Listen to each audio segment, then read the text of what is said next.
Salve, salve, ouvintes, internautas e telespectadores. Está começando mais um Radar Paulista na TV, onde a gente traz aqui sempre às segundas-feiras um tema para o seu acompanhamento, para o seu esclarecimento e debate, junto aí aos seus familiares, amigos, pessoas da comunidade, né? Justamente procurando também levar essa prestação de serviços para você e todos que o acompanham e a acompanham nas nossas transmissões aqui da BCC Television, tá certo? Hoje o nosso tema aqui é ansiedade e depressão pós-pandemia, né? Estamos ainda todos vivendo esse momento que ainda não é totalmente pós-pandemia, né? Ainda temos questões relacionadas à pandemia do coronavírus e momentos aí muito difíceis para todos que tiveram que se manter em suas residências, alguns tiveram que tratar de questões de luto também, de familiares, de amigos, e isso deixou um rastro de problemas psicológicos, problemas mentais, e é sobre essa questão que hoje nós vamos tratar aqui no Radar Paulista na TV. E está conosco aqui daqui a pouquinho, nós vamos conversar com ela, que é psicóloga clínica, a Kelly Batista. E em torno desse tema, a Kelly vai então apresentar aí propostas de esclarecimento sobre questões envolvendo síndrome do pânico, ansiedade e demais doenças mentais.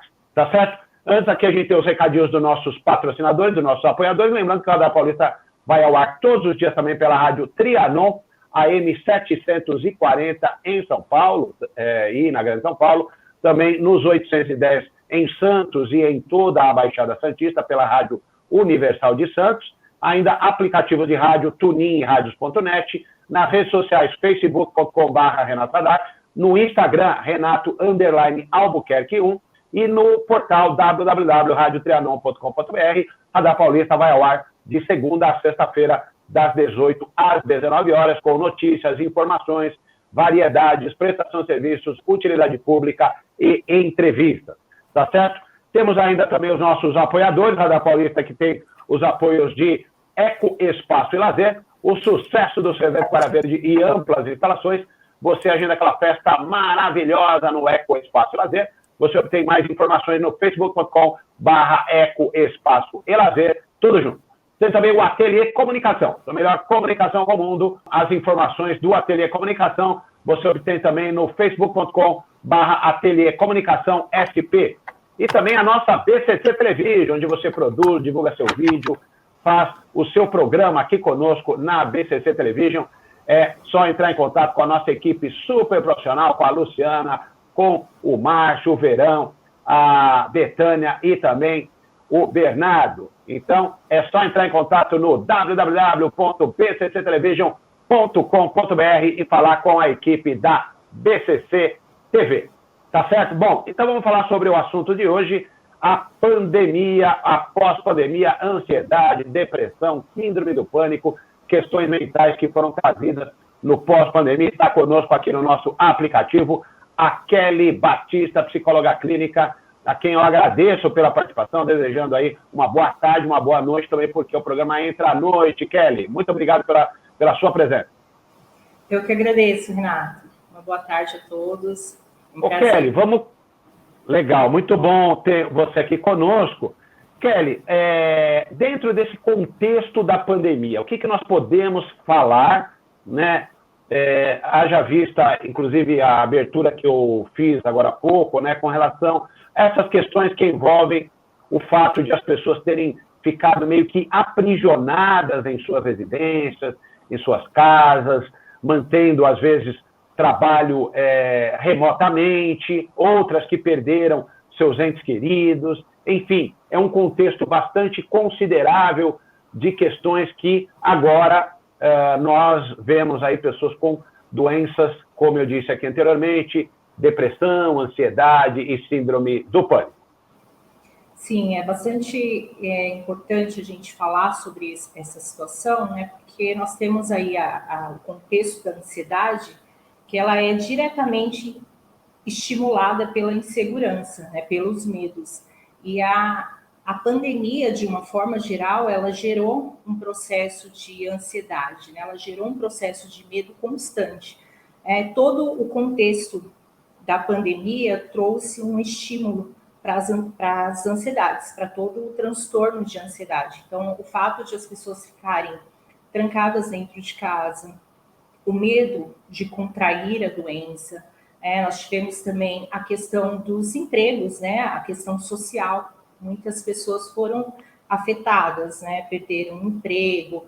Todo esse contexto, se a gente for observar, ele traz um processo de muita insegurança, né? De insegurança, medo, o que estimula muito a questão da ansiedade. Então, o que nós tivemos foi um aumento no desenvolvimento da ansiedade, mas também pessoas que já tinham aí algum fator aí, que tinha uma predisposição para o desenvolvimento da ansiedade, que tiver, por conta dessas situações, um estímulo, né? Então, isso se agravou, mas também houve o desenvolvimento de transtornos de ansiedade nesse período por conta desse processo de insegurança, né? Então, a gente está aí lidando com questões emocionais bastante complexas, né? Tanto o transtorno de ansiedade como a síndrome do pânico, ela foi bastante estimulada, né? Nós falamos muito pouco sobre os transtornos de ansiedade, mas nós temos o transtorno de separação, por exemplo, que é um transtorno de ansiedade, que foi bastante estimulado pela pandemia, né? O medo de perder pessoas próximas, entes queridos, isso aconteceu, né? As pessoas foram perdendo ali os seus parentes, as suas pessoas próximas, perderam o emprego, então isso também gerou um processo de luto, que também é um estímulo para a ansiedade.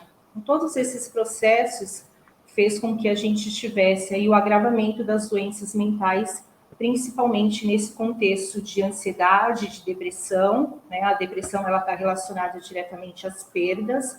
Então, toda perda gerada pelo processo da pandemia também aí estimulou a depressão, o desenvolvimento da depressão. Algumas pessoas também já haviam uma predisposição, mas nós temos aí uma questão também social, né, que muito pouco se fala sobre as doenças emocionais, né? Hoje ainda um pouco mais, né? Mas todo esse contexto, ele precisa ser falado, né? A depressão, ela foi aí diagnosticada com um aumento crescente durante a pandemia e a gente ainda está, né, nesse processo de pandemia. Então, as pessoas estão adoecendo de ansiedade e depressão, então precisamos aí falar um pouco sobre isso, né, porque a perda do emprego, ela pode ser aí uma causa para o desenvolvimento da depressão, né, a perda aí dos parentes, das pessoas próximas,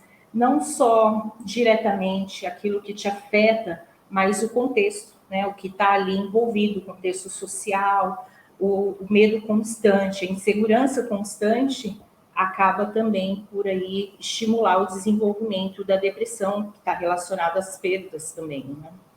Uhum. Agora, Kelly, como que a pessoa pode entender que ela está sofrendo de alguns desses males? Quer dizer, quais são os sintomas que levam as pessoas a entenderem que ela está sofrendo de ansiedade, de depressão, de síndrome do pânico? O que você pode dizer a esse respeito? Então, a síndrome do pânico, por exemplo, ela vem com sintomas aí de desespero, né? Então, a pessoa não tem nenhuma consciência ali do que ela está sentindo, mas muitas vezes ela entra em desespero. É um medo da morte desesperador, né? Então, ela fica ali apreensiva, mas muitas vezes a pessoa não tem essa consciência que ela está com medo da morte, ela sente um pavor, um desespero. E aí vem sintomas de falta de ar, tremor, dores de cabeça, dores de estômago, né? Então, a gente tem todos esses sintomas que podem sinalizar aí a síndrome do pânico, por exemplo, né? Um medo que a pessoa não tem consciência, mas ele toma a pessoa. Então, é desesperador. Porém, o tratamento, né, com a medicação, com a psicoterapia, tem bastante eficácia aí na síndrome do pânico. Os transtornos de ansiedade, ele pode ter crises ou não. Então, muitas vezes, os sintomas estão ali no dia a dia da pessoa. Ela está com uma insegurança muito frequente, sente falta de ar, sem um motivo aparente, vontade de ficar isolada, trancada, com medo de sair, que a gente tem aí a questão da fobia social, que também é importante a gente falar que foi gerada por esse contexto de isolamento.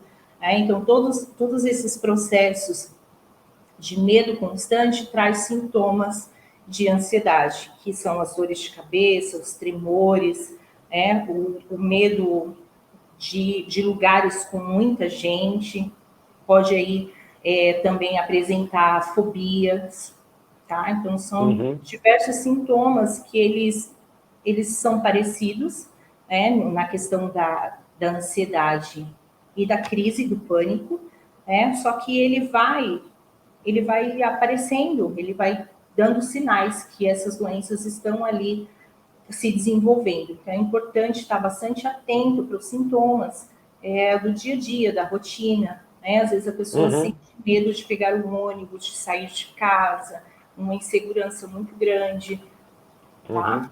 Agora, Kelly, como é que eu consigo diferenciar, por exemplo? Às vezes a pessoa está entristecida, como você disse, perdeu um parente, um amigo em razão da Covid, ou perdeu o emprego, se separou.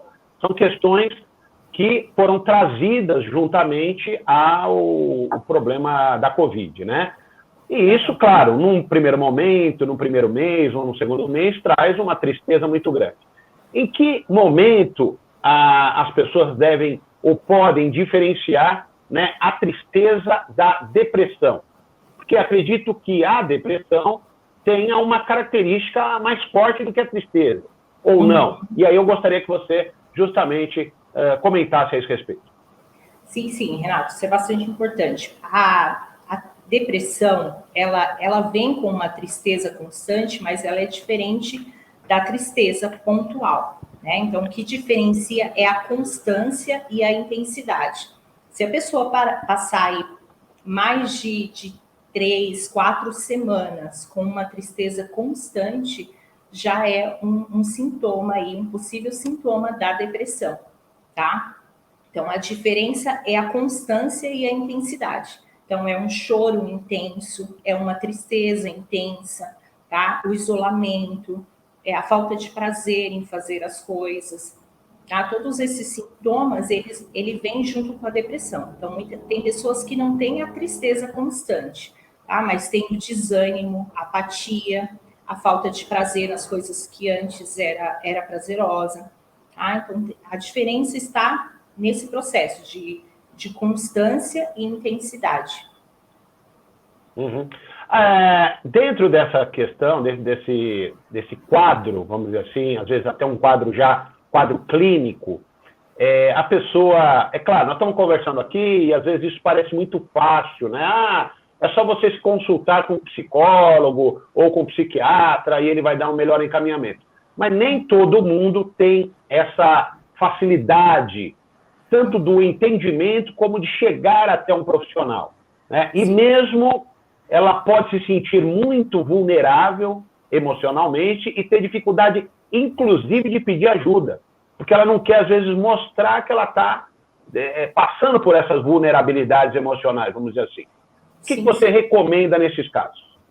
Até por conta do preconceito, né? Existe um grande preconceito com as doenças mentais. Então, às vezes, a pessoa evita falar sobre o que ela está sentindo por conta desse preconceito, né?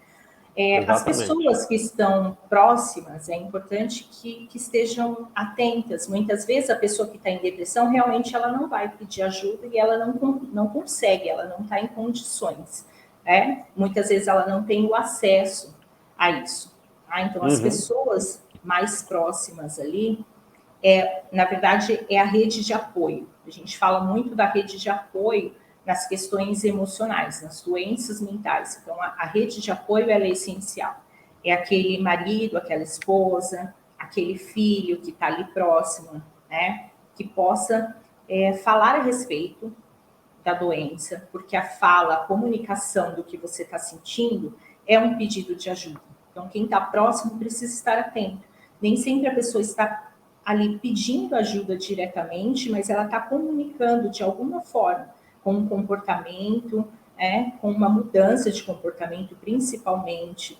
Então, as pessoas mais próximas, muitas vezes, fazem essa ponte do profissional até a pessoa que está em sofrimento, tá? Uhum.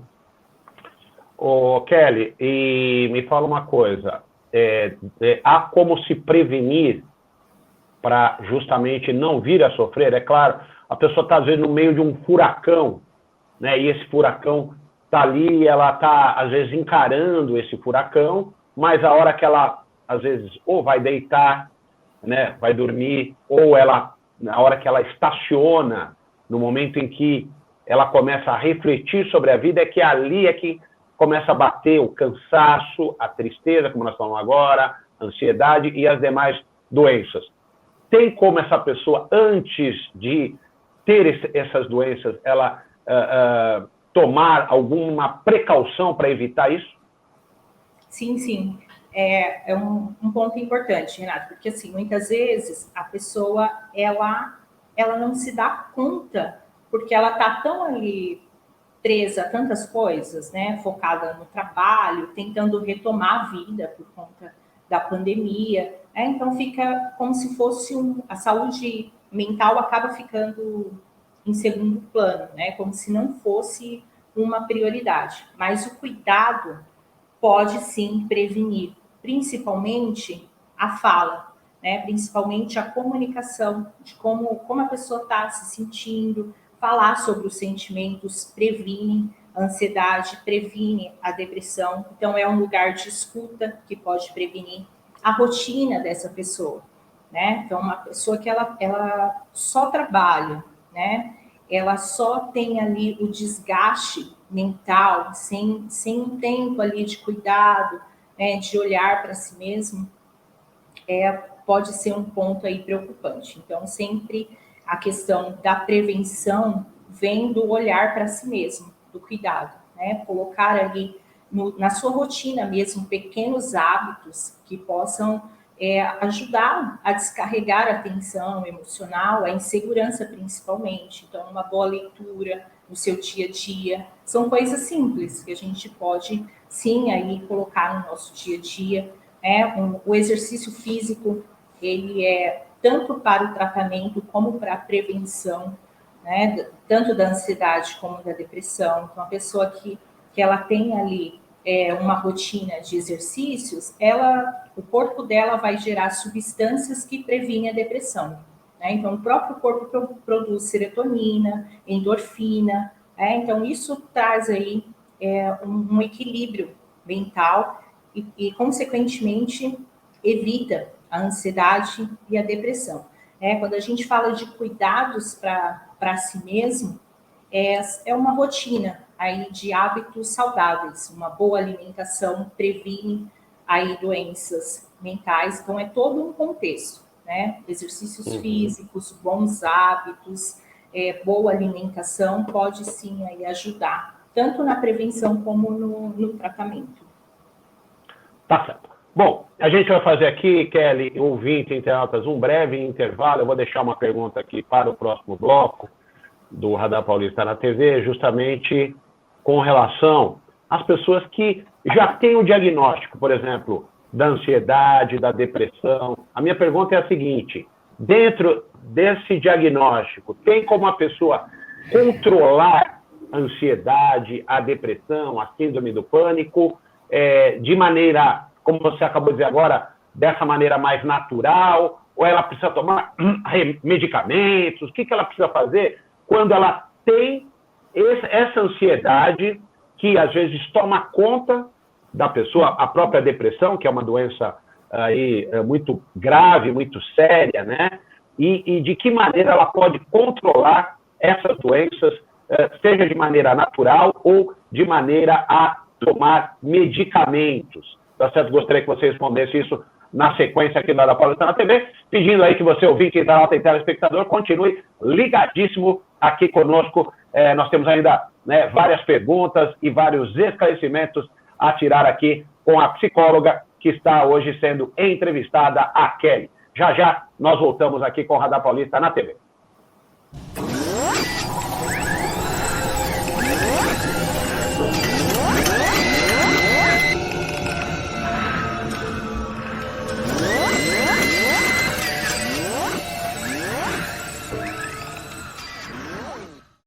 Otimize seu tempo na cozinha.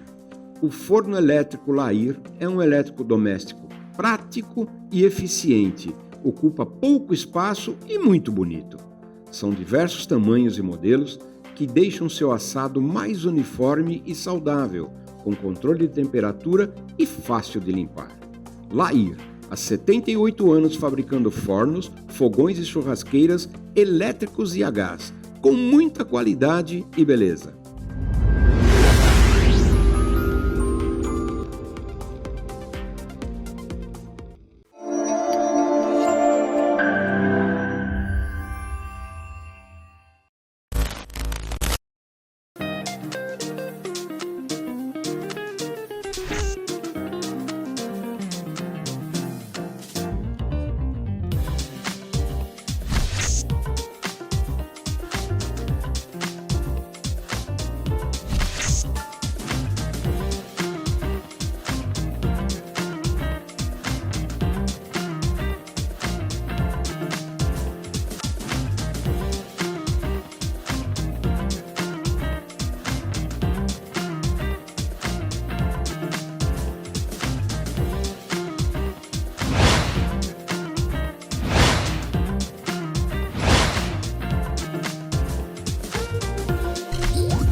Estamos de volta aqui com o Radar Paulista na TV, hoje falando de ansiedade e depressão pós-pandemia, problemas mentais também, síndrome do pânico, e está conosco no nosso aplicativo a Kelly Batista, que é psicóloga clínica, e eu havia deixado uma pergunta no bloco anterior, Kelly, com relação aos pacientes, pessoas que já têm o diagnóstico de depressão, de ansiedade, de síndrome do pânico. Como essas pessoas podem lidar com essas doenças? É só com medicamento? Tem algum tipo de forma delas se manterem, vamos dizer, saudáveis dentro de uma programação mental? Então, após o tratamento é possível, né? Então, se essa pessoa ela já tem o diagnóstico, existe a necessidade do tratamento.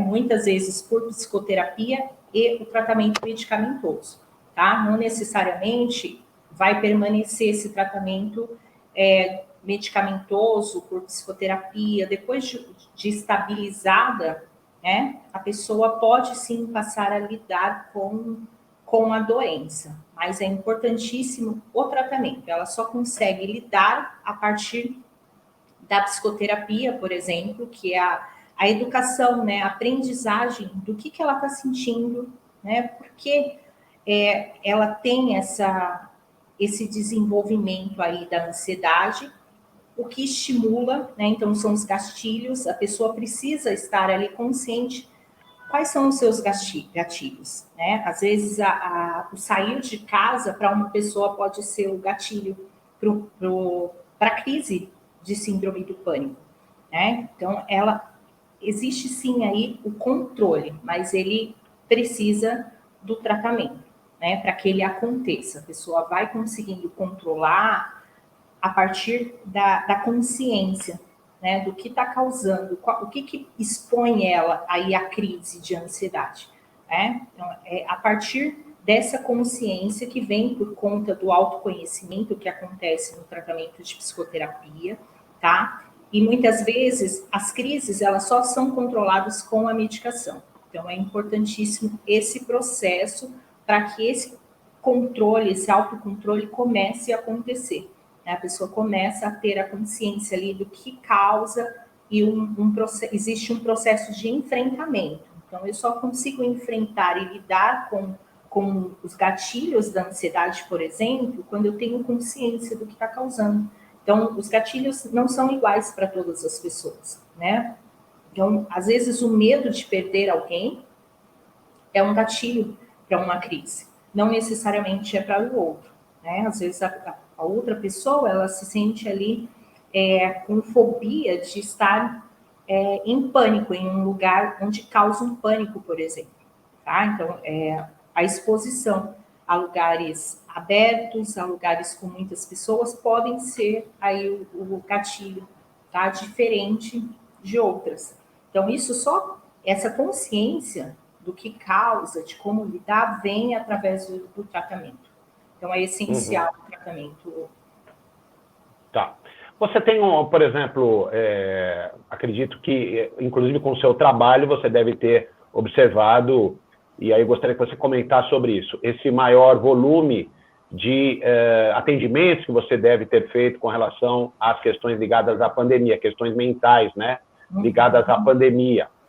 Uma outra pergunta que eu gostaria de fazer é se, dentro desse aspecto, você tem uma média de tratamento, uma média de tempo de tratamento, tá? Quer dizer, quanto tempo duraria uma pessoa, por exemplo, para sair de uma crise de ansiedade, de síndrome do pânico, de depressão, isso com medicamento ou não?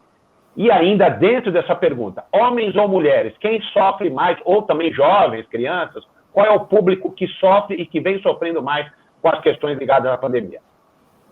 Sim, no atendimento clínico, a gente teve um aumento do público em geral. Então, tanto crianças, adolescentes, adultos e idosos, tá? Então, o atendimento da ansiedade, ele teve um aumento de uma forma geral. Então, se a gente pegar as crianças, elas têm ali transtornos de ansiedade que começam na infância por outras questões, mas que foram estimulados aí pela perda da rotina, do contato social com outras crianças, que é essencial para o desenvolvimento infantil.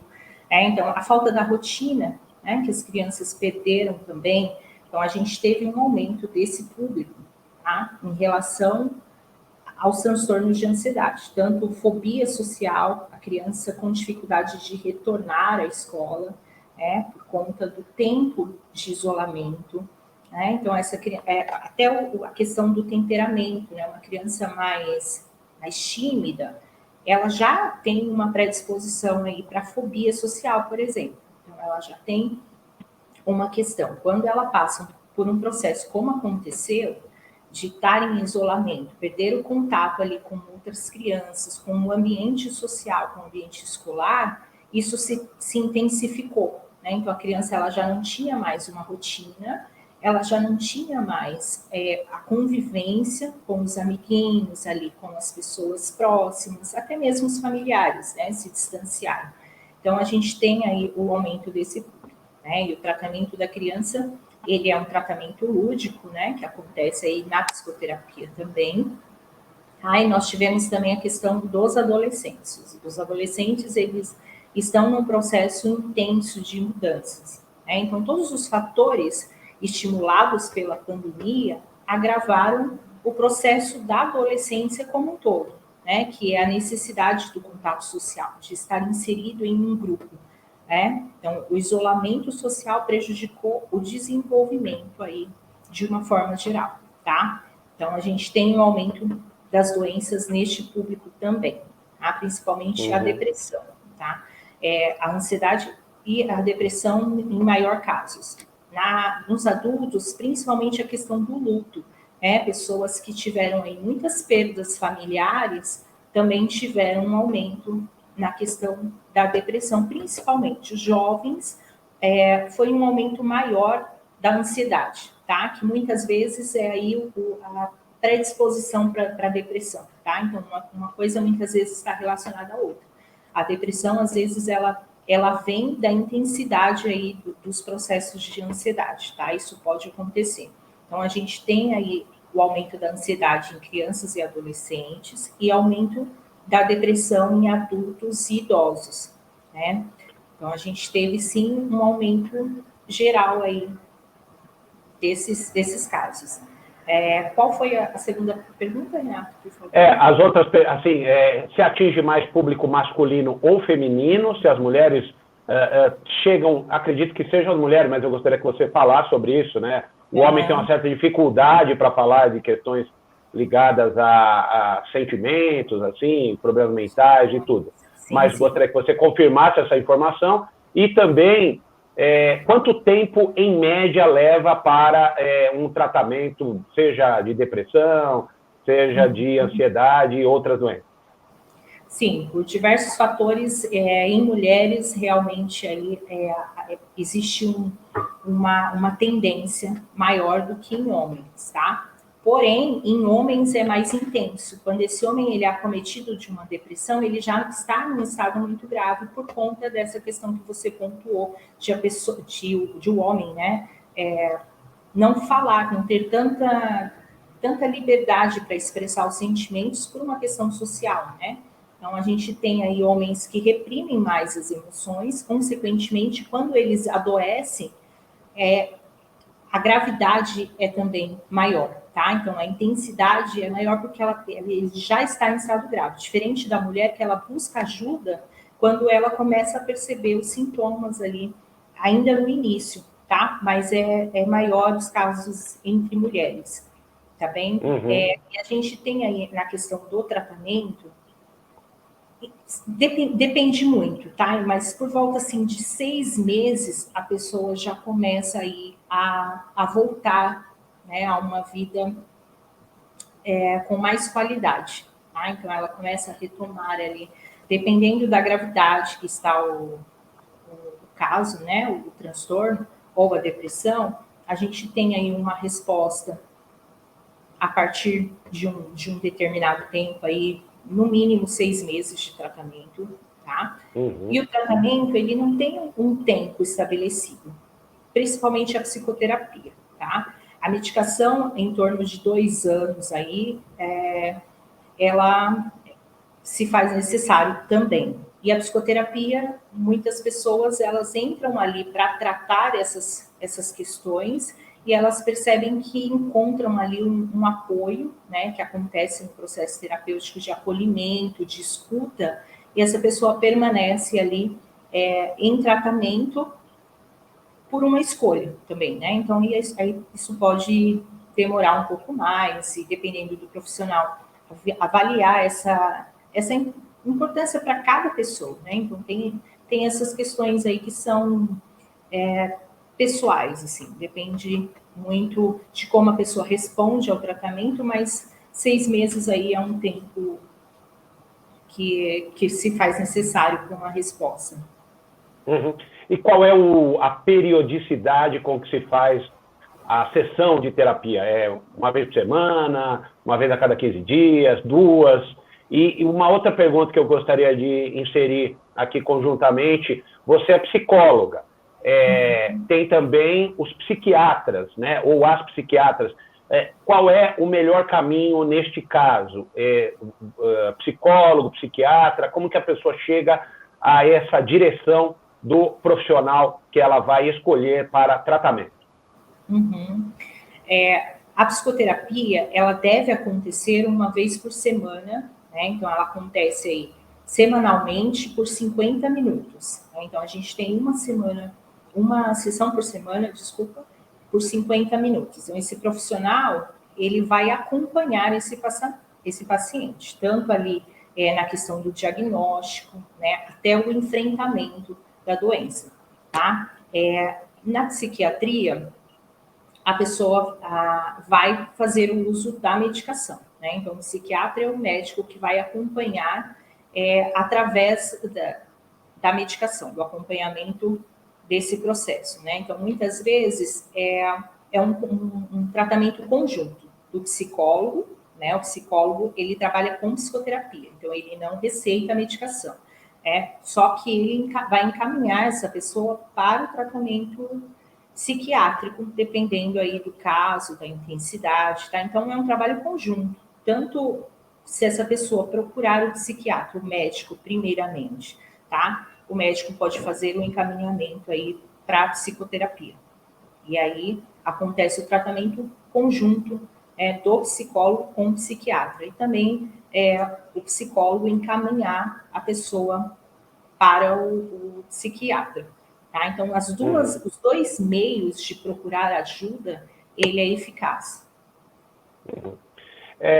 Você disse aqui em algum momento com relação ao preconceito que há quando a pessoa vai em busca de um profissional para tratar de um problema de saúde mental, né? E a gente sabe muito bem que isso acontece e às vezes a pessoa não sabe lidar com essa questão e às vezes até de indicar um profissional ou de fazer com que um familiar ou um amigo, olha, eu estou achando que é melhor você consultar um psicólogo, um psiquiatra. Qual é a melhor forma de lidar com isso? Por exemplo, você tem um filho ou uma filha, você tem o pai ou a mãe, e ali alguém está notando que a situação está ficando incontrolável do ponto de vista da questão emocional, de um problema de saúde mental, e o encaminhamento seria justamente ter um profissional que o acompanhasse, que a acompanhasse.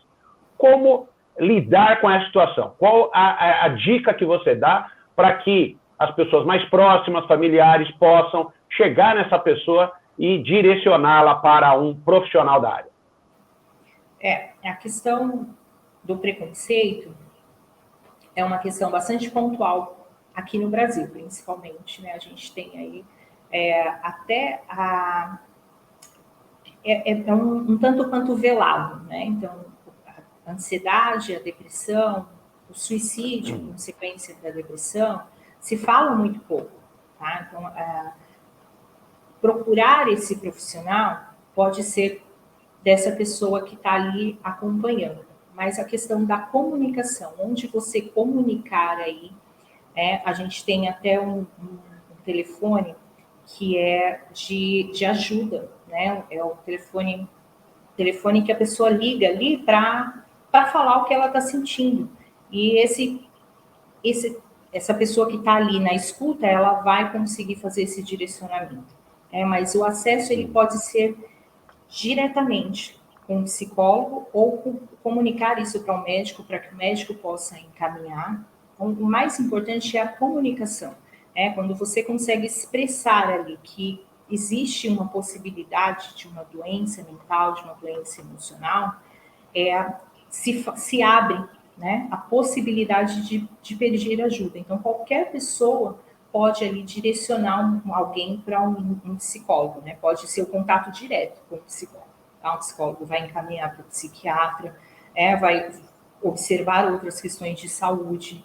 Tá? Então, todo o processo ele se dá pela comunicação. Então, a dica seria a comunicação, falar, né? Para pessoas da rede de apoio, pessoas de confiança, um amigo, um colega de trabalho, que você se sente seguro, acolhido, né? Porque existe a questão do julgamento. Muitas vezes a pessoa comunica, mas ela é automaticamente julgada. Tá ficando louco, não tem condições de trabalho, né? Então, a questão é para quem também, né? Então, se você tem ali uma relação de apoio que pode te proporcionar essa comunicação, qualquer pessoa de uma rede de apoio, ela pode direcionar ali. Então, a comunicação, eu diria que é o principal meio, tá? De chegar diretamente a um profissional. E é importante que você deixe depois esse número que você acabou de dizer, né? De apoio, porque acredito que, às vezes, a pessoa não tem essa facilidade de comunicação, como você acabou de dizer, né? E mesmo que a pessoa tenha uma confiança, um sentimento de confiança com relação ao outro ou à outra, né? Às vezes há essa questão do preconceito e de que maneira a outra pessoa pode receber essa indagação ou essa indicação de que ela precisa de um profissional da área de saúde mental. né? Ela pode, como você disse, eu não estou louco, eu não estou louca, não é nada disso e tal. E não se trata de loucura, né? Se trata, sim, de uma questão, às vezes, pontual, de um problema de saúde pontual, não é isso, Kelly? Sim. Essa questão do preconceito acaba que generalizando, né, e formando esses tabus, né, porque é loucura, a pessoa está ficando louca, e a saúde mental, pelo contrário, né, ela é o que proporciona aí a qualidade de vida de uma forma geral, né? Então, a gente ter esse olhar, principalmente do não julgamento, né, proporciona esse lugar aí de comunicação, de fala, né? Se a gente for pensar em outras questões aí de doenças mentais, né? A importância desse ambiente aí de não julgamento. Eu trabalho com grupos também terapêuticos, né? Onde a gente faz um acompanhamento aí por meio de terapia de grupo, que proporciona também um acolhimento. Então, a pessoa vai ali para bater um papo, né? E ela acaba que conseguindo comunicar ali o que ela está sentindo, a sua dor, né? Então, tem toda uma questão também desse acolhimento, desse ambiente, tá? Então, isso o grupo em si, ele é um trabalho terapêutico, mas ele tem uma função também social, dessa abertura, entende? Dessa comunicação, desse acolhimento, de a pessoa estar ali se sentindo acolhida a ponto de falar sobre uma doença mental que em outro lugar, por exemplo, não seria bem vista, né? Seria julgado, por exemplo. Exatamente. Bom, Kelly Batista, o nosso tempo está se esgotando e, para finalizar, eu gostaria que você deixasse, então, uma mensagem final a respeito de tudo que nós conversamos aqui, essas questões trazidas pela pandemia, questões trazidas e que, às vezes, o ser humano não sabe como lidar, né, com as doenças mentais, enfim, para que nós encerrássemos aqui o nosso programa de hoje. Quero agradecer, Renato, pelo espaço, né, de extrema importância, e deixar aí a questão, né, da saúde mental como uma prioridade de vida, assim, né? Assim como as pessoas cuidam de outras questões, né? Quando elas são físicas, a pessoa imediatamente procura ajuda. Que a gente possa ter uma conscientização em relação à saúde mental nesse sentido, de procurar ajuda, tá? Então, é importantíssimo, antes que isso se agrave, né, ter aí essa possibilidade. Então, acho que é a maior mensagem aí que eu gostaria de deixar.